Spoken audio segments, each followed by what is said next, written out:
Assalamualaikum warahmatullahi wabarakatuh. Perkenalkan, nama saya Dwi Reva Amelia dengan NIM 2448201038 dari kelas 1B Farmasi. Saya di sini ingin mempresentasikan mata kuliah biologi sel dengan materi teori sel, organel sel, dan siklus sel. Yang pertama itu ada teori sel. Apa itu sel? Sel adalah unit struktural dan fungsional terkecil dalam makhluk hidup. Semua mikroorganisme, baik itu tumbuhan, hewan, maupun mikroorganisme, terdiri dari sel. Sel memiliki berbagai komponen seperti membran sel, inti sel, sitoplasma, dan organel-organel lainnya yang membantu menjalankan fungsi-fungsi kehidupan seperti metabolisme, pertumbuhan, dan reproduksi. Ada dua jenis sel utama, yaitu sel prokariotik dan sel eukariotik. Selanjutnya ada bentuk sel. Yang pertama itu ada sel bola, yang kedua sel memanjang atau silindris, yang ketiga sel berbentuk saraf, yang keempat sel penyimpanan, yang kelima sel dengan banyak flagel atau silia, yang keenam sel berbentuk irregular, yang ketujuh sel berbentuk poligonal atau kubus. Adapun ukuran sel, yang pertama itu ada sel prokariotik, biasanya lebih kecil, sekitar 1 hingga 10 mikrometer. Yang kedua, sel eukariotik lebih besar, umumnya berkisar antara 10 hingga 100 mikrometer. Klasifikasi sel. Yang pertama, sel prokariotik. Sel prokariotik adalah sel yang lebih sederhana dan lebih kecil dibandingkan sel eukariotik. Mereka tidak memiliki inti sel yang terbungkus membran dan organel-organel yang terorganisir dengan jelas. Sel prokariotik ditemukan pada mikroorganisme seperti bakteri dan archaea. Ciri-ciri sel prokariotik: tidak memiliki inti sel. Yang kedua, tidak memiliki membran terikat organel. Yang ketiga, memiliki membran sel, dinding sel, dan ribosom. Yang keempat, reproduksi umumnya melalui pembelahan binar. Contoh organismenya bakteri dan archaea. Yang kedua, sel eukariotik. Sel eukariotik lebih kompleks dan memiliki struktur yang lebih terorganisir. Sel ini memiliki inti sel yang membungkus materi genetik DNA, seperti berbagai organel yang terbungkus membran. Ciri-ciri sel eukariotik: memiliki inti sel yang terbungkus membran, memiliki berbagai organel membran seperti mitokondria, retikulum endoplasma, aparatus Golgi, dan lisosom. Sel eukariotik dapat berukuran lebih besar dibandingkan sel prokariotik. Memiliki sitoskeleton yang memberi bentuk dan dukungan struktural pada sel. Contoh organisme: tumbuhan, hewan, jamur, dan protista. Adapun fungsi sel, yang pertama itu metabolisme, yang kedua pertumbuhan dan perkembangan, yang ketiga reproduksi, yang keempat sintesis protein, yang kelima transportasi zat, yang keenam pengendalian dan pengaturan, yang ketujuh penyimpanan informasi genetik. Lanjut ke organel sel. Pengertian organel sel adalah sel adalah struktur-struktur yang ada di dalam eukariotik dan memiliki fungsi spesifik untuk menjaga kelangsungan hidup sel. Organel-organel ini terbungkus membran dan bekerjasama untuk mendukung berbagai aktivitas sel seperti produksi energi, sintesis protein, dan pengelolaan zat dan lainnya. Struktur sel. Struktur sel merujuk pada berbagai bagian dan komponen yang membentuk sel, baik di tingkat mikroskopis maupun molekuler. Setiap bagian atau komponen sel memiliki fungsi spesifik yang mendukung kelangsungan hidup dan aktivitas sel tersebut. Struktur sel ini bervariasi tergantung pada jenis sel, seperti sel prokariotik dan eukariotik, dan organisme sel tersebut berada, misalnya sel tumbuhan, hewan, atau bakteri. Selanjutnya, yang pertama itu ada membran sel atau membran plasma. Fungsi membran sel berfungsi sebagai pembatas antara isi sel dan lingkungan luar. Ia juga mengontrol masuk dan keluarnya zat-zat tertentu, memungkinkan pertukaran material antara sel dan lingkungannya.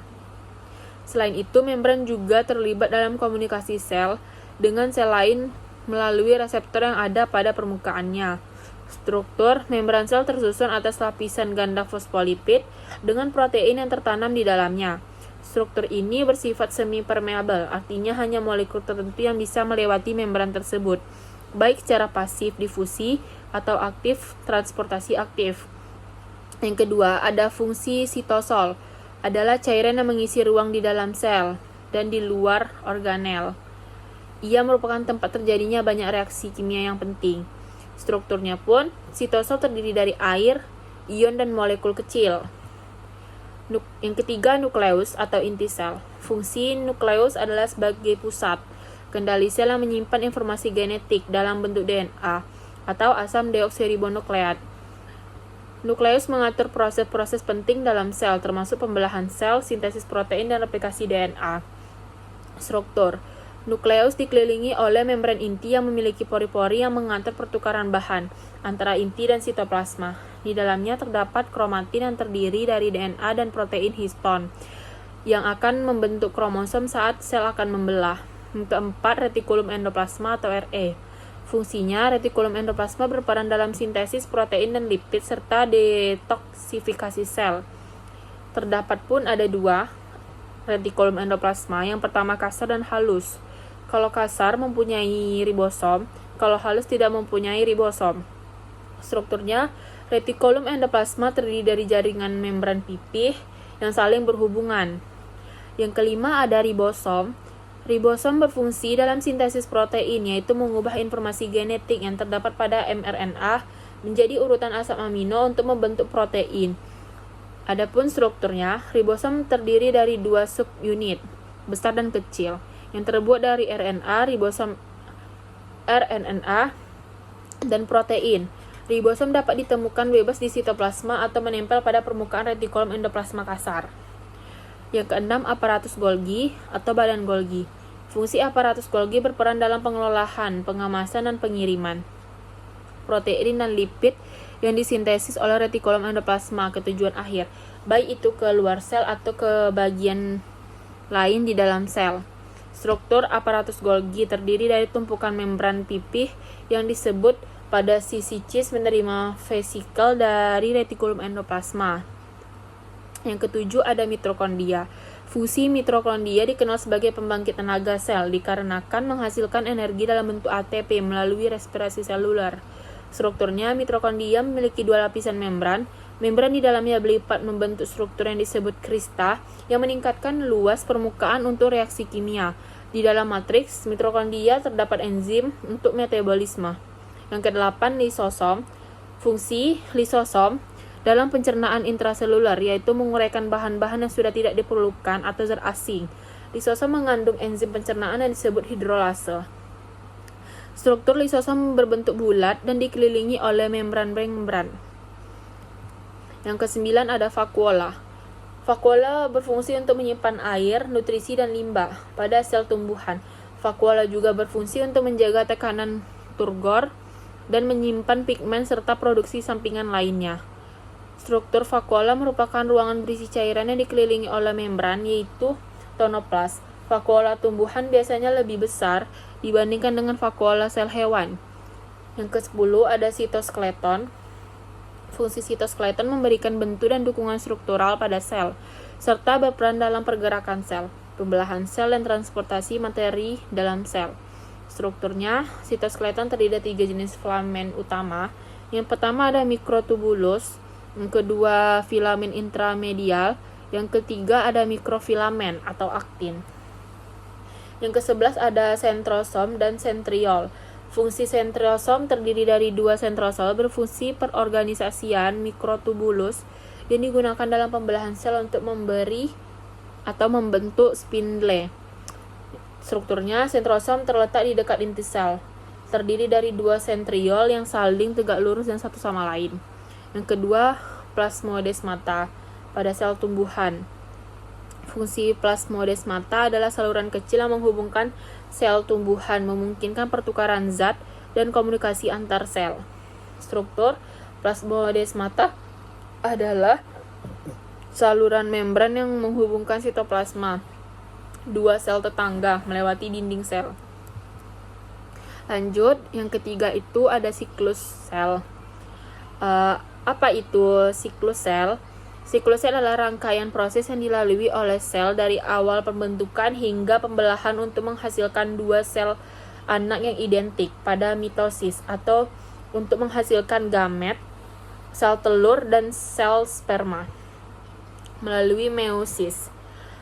Siklus ini sangat teratur dan dikendalikan dengan ketat, memastikan bahwa sel tumbuhan dengan benar menggandakan materi genetik dan membelah secara terorganisasi. Lalu, yang pertama itu ada intrafase. Interfase adalah fase di mana sel menjalani aktivitas pertumbuhan, replikasi DNA, dan persiapan untuk pembelahan sel. Intrafase terdiri dari 3 subfase. Yang pertama ada G1, S, dan G2.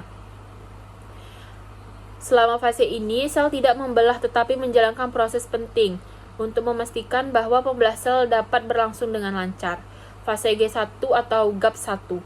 Fungsinya pada fase G1, sel mulai tumbuh secara pembelahan sebelumnya. Sel meningkatkan ukuran dan memproduksi lebih banyak organel seperti mitokondria dan ribosom. Selain itu, banyak protein dan enzim yang diproduksi untuk persiapan replikasi DNA di fase berikutnya. Pemeriksaan pada fase G1, sel mengevaluasi apakah kondisi lingkungan cukup baik untuk melanjutkan ke fase berikutnya. Jika tidak, sel dapat memasuki fase GO, fase istirahat di mana sel tidak membelah dan berfungsi dalam keadaan tidak aktif. Selanjutnya ada durasi. Fase G1 bisa berlangsung bervariasi tergantung pada jenis sel dan kondisi lingkungan. Lanjutnya ada fase S atau sintesis fungsi. Fase S adalah tahap di mana replikasi DNA terjadi. Sel menggandakan seluruh materi genetiknya untuk mempersiapkan pembelahan sel. Pada akhir fase S, setiap kromosom terdiri dari 2 salinan identik yang disebut kromatid, yang terhubung oleh sentromer. Pentingnya fase S. Replikasi DNA memastikan bahwa setiap sel anak yang terbentuk nantinya akan menerima salinan lengkap dari informasi genetik yang ada pada sel induk. Yang kedua ada fase G2 atau fungsinya itu sel terus tumbuh memproduksi protein dan organel tambahan.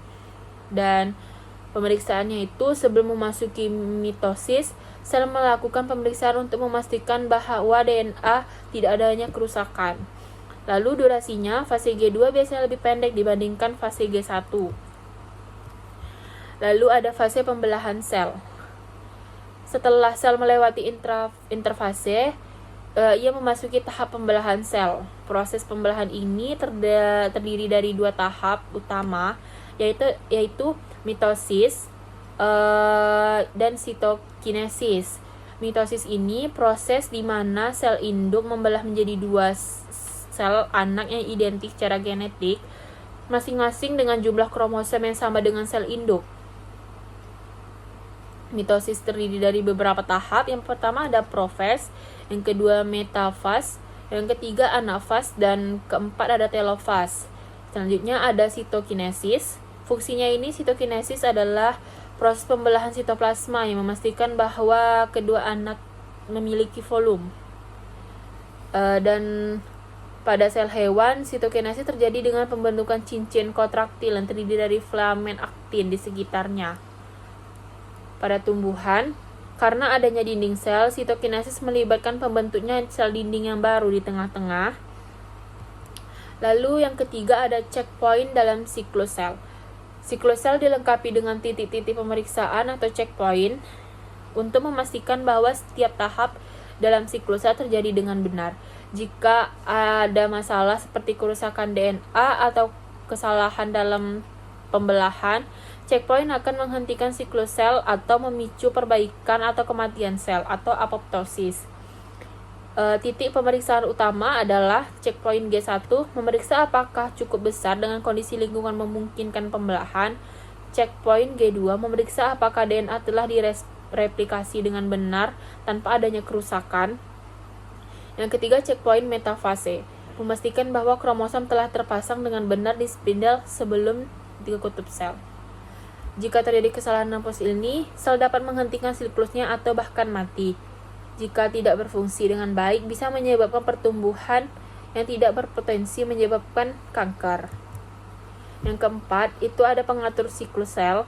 Siklus sel terkontrol oleh protein pengatur seperti silin dan silin dependent kinases atau CDKS. Ketika siklus sel berjalan dengan benar, Protein-protein ini akan bekerja untuk memastikan bahwa setiap fase terjadi tepat waktu. Silins akan mengaktifkan CDKS-nya pada waktu yang tepat untuk mengatur transisi antar fase. Baik, sekian dari presentasi saya dari 3 materi ini. Maaf bila ada kesalahan. Saya akhiri. Assalamualaikum warahmatullahi wabarakatuh.